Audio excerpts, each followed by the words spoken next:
I'm definitely up for fighting. There's a lot of names in the division, for sure. But at the same time, look at what this creates as well.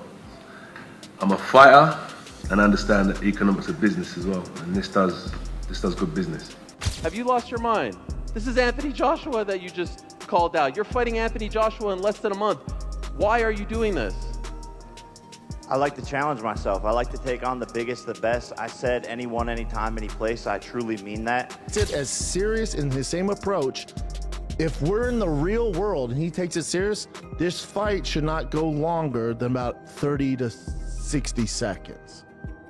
That's all, and I love Jake. Even if he wanted to move around, there's nothing he can do. Joshua has issued a chilling warning to Jake Paul. The former heavyweight champion, renowned for his immense power and relentless presence in the ring, made it clear he isn't underestimating the social media star. His message goes beyond a statement. It's a declaration of intent, signaling that anyone stepping into the ring with him, even a crossover fighter like Paul, should prepare for a fight unlike anything they've ever experienced. Anthony Joshua should not get in the way of Fury and Joshua. Really, in my view, it's an absolute joke. It shouldn't be sanctioned. I really don't believe it should be sanctioned. I have a sneaking suspicion that it would be a very big fight. But the biggest thing is us rubbernecking to actually see if they do get to the point where they step in the ring together. Because Jake Paul's an area level fighter, a British area level fighter, and Anthony Joshua is still a killer and a live heavyweight. That should not be sanctioned anywhere in the world, in my view. It's dangerous, mate. Very dangerous. It brings the sport into disrepute. The people that are talking about organising that, they should have a real hard look at themselves. But even Eddie Hearn's kind of teasing he doesn't like it, but you can see the glimpse of dollars. There's no price. There is no price. There shouldn't be. There's absolutely no price on the planet in order to make that fight. Because Joshua's 2024 loss to Du Bois left cracks in his legacy, suggesting the heavyweight division had moved on. Instead of another grueling campaign, this fight offers him a high reward, low commitment comeback, fewer rounds, a huge payday, and massive global exposure through Netflix, reigniting his career without risking everything. I do believe it because AJ's involved, and I think AJ'd struggle to he's going to take enough flack over this, but again, it's money talk. So I think AJ will struggle because it is an all-win situation. If he goes in there and Jake Paul lasts the distance, what does he tell you about AJ? Apart from he's just earned an extra 15 million quid. If he goes there and struggles with Jake Paul, then what does he say about AJ? No, your heydays are well and truly over. If he goes in there and knocks him out, then I'll say that's to be expected. So the glory, there's probably not much glory in it, apart from the haters of Jake Paul to say, right, I've got rid of this kid. I think it's very brave of Jake Paul. So now the problem child has got us to believe this fight's actually happening. So now you've got our attention. So now you've got to back up the boast. It's not about, you're not playing tiddlywink. This is the only game you can't play. Jake Paul facing Anthony Joshua is more than a high-stakes fight. It's a serious health gamble. Experts, including Ariel Helwani, warn that Joshua's devastating power and seasoned experience could put Paul at risk of severe injury, with brutal knockouts highlighting the real dangers of stepping into the ring with a former heavyweight champion. Last 7 fights has been beaten 3 times. The 4 fighters that he beat didn't come to win. So he's not in his prime, is he? He's literally at the end of his career, pretty much finished. And this is why taking this fight with you is telling you all you need to know. It's a cash out. He might as well just cream as much money as he can at the end of his career, fighting an absolute joke show in clown world. When I beat Anthony Joshua, he says, every doubt disappears. Come on.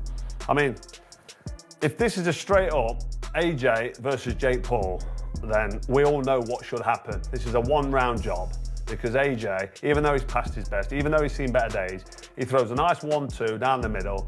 He's got a nice bit of distance, and fake Paul can't fight. He just can't. I don't care what anybody tells me. He can't fucking fight. He lost to Tommy Fury for crying out loud. You can't jump in with Anthony Joshua now and expect to get a result. So, like, no doubt's going to disappear. All that's going to happen is... Rising heavyweight Moses Atalma warned Jake Paul to prioritize his health over money, stressing that a single misjudged punch could have lasting consequences. Similarly, former pro Amir Khan cautioned that facing Anthony Joshua could result in serious injury, even brain damage, highlighting the extreme risks Paul faces in the ring. You know what? I think it's a great fight, and I think Joshua sparked him out in like 2 rounds. Really? Yeah, why do you look surprised when I don't? I'm not disagreeing with you. I'm just saying. Come on, bro. You're fighting like one of the best heavyweight fighters in the world against a YouTuber. Like, come on. Like, respect the sport of boxing. And if AJ has to go in there and show these influencers that, listen, you can't fuck about with boxing. You know what I mean? Someone's going to get hurt badly, and this could be one of the first fights where a fighter gets hurt badly, because if you look at the size difference and the power difference, I mean, bro, there could be brain damages going on. I mean, AJ could hurt him badly, you know. When you look at Francis Ngannou, who's one of the most fearsome combat styles there is.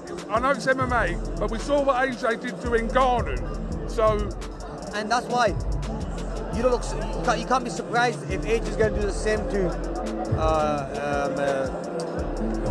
what's it called again? Nevertheless, Jake Paul remains confident he can defeat Anthony Joshua, pointing to perceived weaknesses in Joshua's game. On his podcast, Paul argued that Joshua lacks a solid chin, shows diminished skill, and moves stiffly. He believed Joshua's recent knockout loss to Daniel Dubois revealed a vulnerability, making now the ideal moment to challenge him. Why is Jake Paul doing this?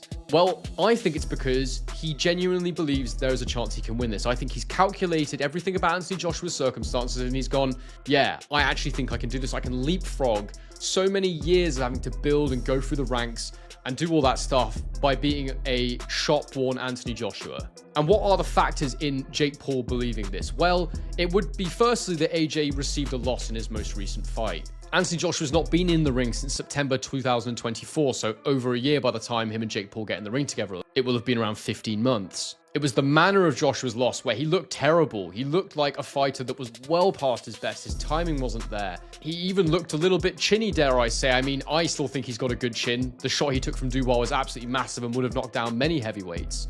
And he showed decent powers of recovery to get up and struggle through for as long as he did before his over-aggression and miscalculation with the type of shots he was using got him knocked out by Dubois. But if you're deluded enough like Jake Paul, then perhaps you look at that and go, he landed a massive right hand on Joshua's chin. Why can't I do the same? I believe myself to be a very big puncher. And it's that old saying, isn't it? You know, you shoot for the stars, you might at least land on the moon. And I think that's kind of why Jake Paul's maybe got to where he is in life, because he does have too much self-confidence. He does believe in himself. Well, Jake Paul claims this fight is a chance to silence critics who accuse him of targeting smaller or past their prime opponents.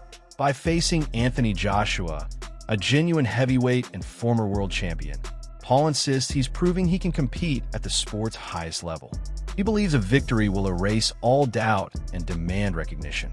Said, fight a real boxer. They said, fight someone your size. They said, fight a world champion. We looked at a long list of supposed... Jake Paul's confidence has sparked both amusement and criticism, but it highlights his mindset going into a bout with one of boxing's most seasoned heavyweights.